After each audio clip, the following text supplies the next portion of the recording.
Hello, friends. Sleep Tight Stories, Sleep Tight Relax, and Sleep Tight Science are now available to play on Story Button, the device that makes it easy to listen to our shows and more without having to use a phone or tablet. This month, you can save $10 at storybutton.com when you use the code SLEEPTIGHT. Story Button, the home of imagination.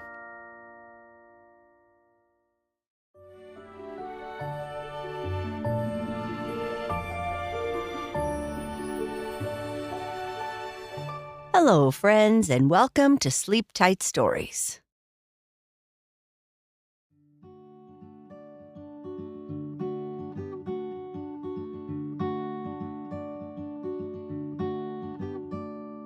This is part 2 of The Princess of Prince Street.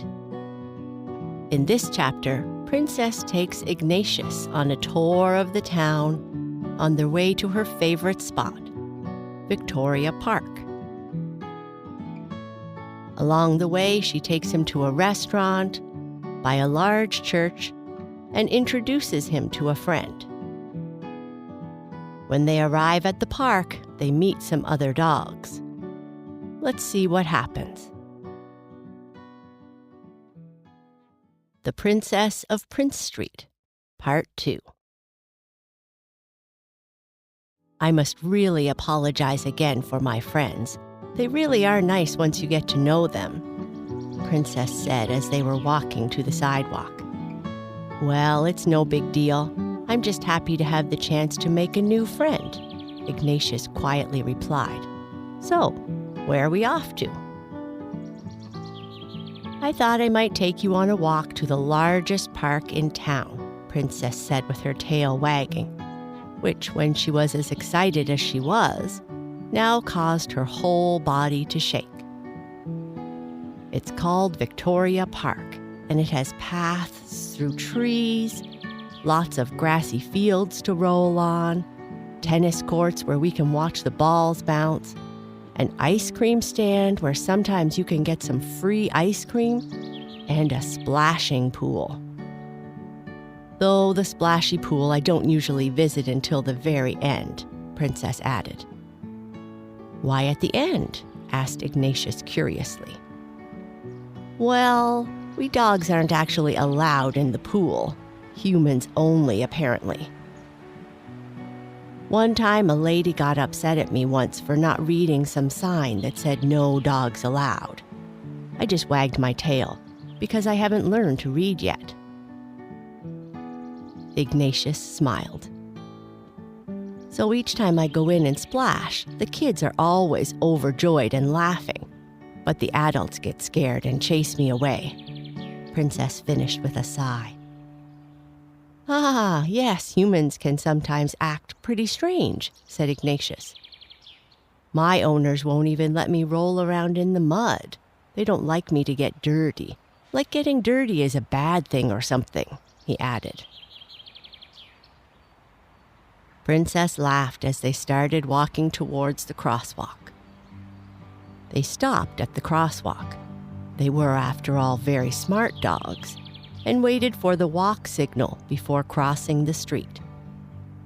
Then they looked both ways before stepping on the street. Princess knew that island drivers are always very nice, but it's wise to be extra careful in case someone driving a car makes a mistake. Their first stop was the seafood restaurant in a small wooden house across from the park. The windows were covered in all kinds of pictures of delicious food, like lobster, fish, and shrimp. This is my favorite restaurant on the street, said Princess, with more than a little bit of drool dripping from her mouth. Their garbage cans are by far the stinkiest, and full of all kinds of wonderful-smelling spoiled food. I'm not a seafood person myself, said Ignatius as they both spent time smelling around the garbage cans. But I do agree that this smells great. Do the owners ever give you something to eat? No, not usually, said Princess. but Tom the waiter will sometimes come outside on break and give us dogs some water and leftover biscuits. He likes to scratch the back of my ears, which I like," Princess said, while finding something particularly delicious smelling at the back of one garbage can. Breaking herself from the scent, she said, "Are you ready to continue on our way?" "Yes, let's go," said Ignatius, tired of the smell of seafood. As they slowly made their way up Prince Street, they walked past a number of old wooden houses, said hello to Jester, a Labrador mix who was always tied outside under a tree by the pink apartment building, and stopped to smell a bag that was dropped on the sidewalk. Ignatius gave it a smell and said, "Yuck, tuna fish sandwich. Definitely not my favorite." "Not mine either," Princess said, "but I'm going to pick up this bag and put it in the garbage. It helps to keep our neighborhood clean." Princess carefully picked up the paper bag containing the sandwich and placed it in the nearby garbage can as they continued on their way. It was a quiet time of day when they were walking, as most humans were working in the various offices that were scattered about the city. There wasn't much traffic and only a few people walking on the sidewalks. No one took much notice of the two dogs out walking without their owners. As they passed the great church that rose up high on the corner across from where they were walking, Princess pointed out that the church often put bowls full of water on the steps for dogs that might be thirsty. Princess told Ignatius as they stopped to look at the church about how many businesses put bowls of water outside their door for dogs to drink when they were out walking. Humans can be very kind. "Okay," Princess said, "we are going to turn left here and up this street that leads toward the park. It's one of my favorite places in the city." "Why is that?" Ignatius asked. "Well, in the summer they close off the street from traffic so that everyone, dogs included, can walk safely on the street," she said. "Oh, this looks so nice. I haven't experienced anything like this in Toronto, except for maybe the boardwalk," Ignatius replied. "Our city is pretty special," Princess said. "We have a boardwalk that follows the waterfront, but I prefer to walk through the city, as the smells are so much more varied." The dogs walked up towards Victoria Row, passing the sounds of the bowling alley, the people sitting on park benches eating a snack, and others working with their laptops outside a cafe. As they walked, they approached a man sitting on the side of the street. Princess beckoned towards Ignatius, whose attention had been diverted at the sight of someone eating French fries at a table. French fries were one of his favorite treats. "Come, Ignatius, I want to introduce you to one of my best human friends. Whenever I go out for a walk, I always stop and say hello to Simon." Princess barked a hello to Simon, who responded with a scratch and rub of her head.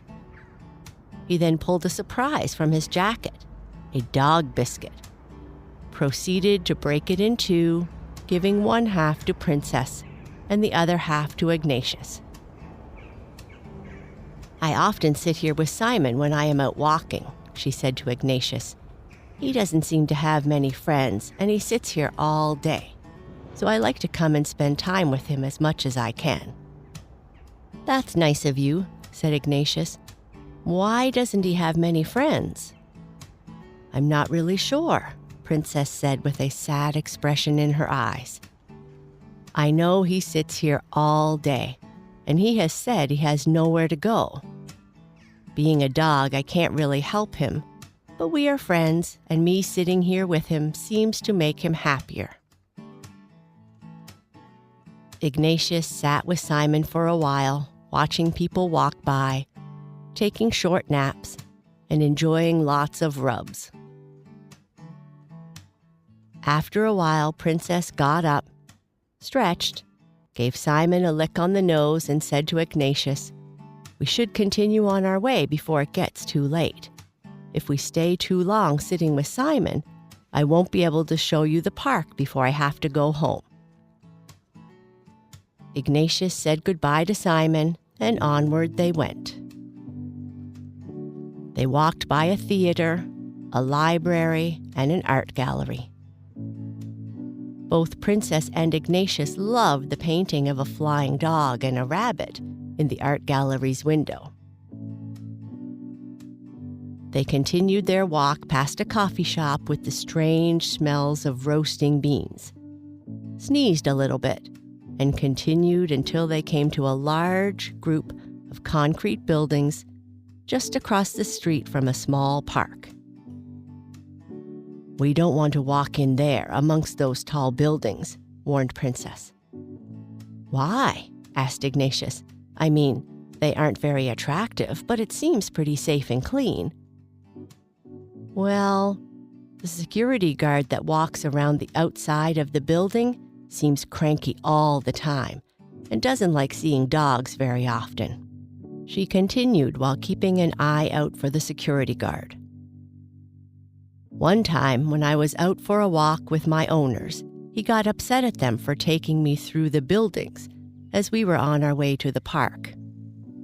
I didn't understand what my owner and the security guard said, but we haven't walked through there since."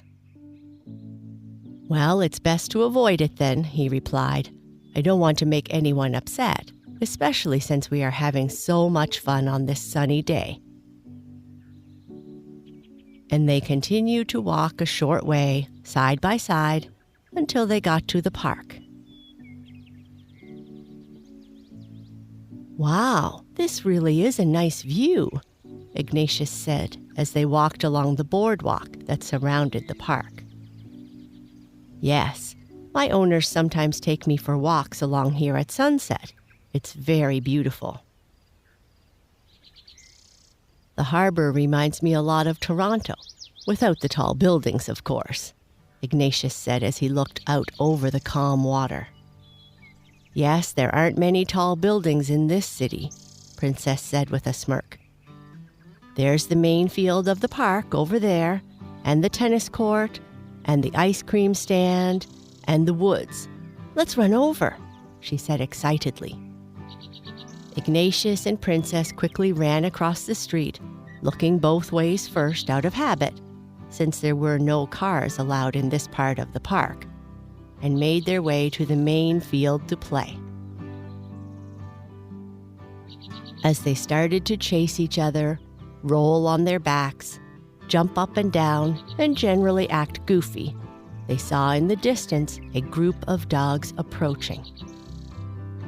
It was Sarge and the gang.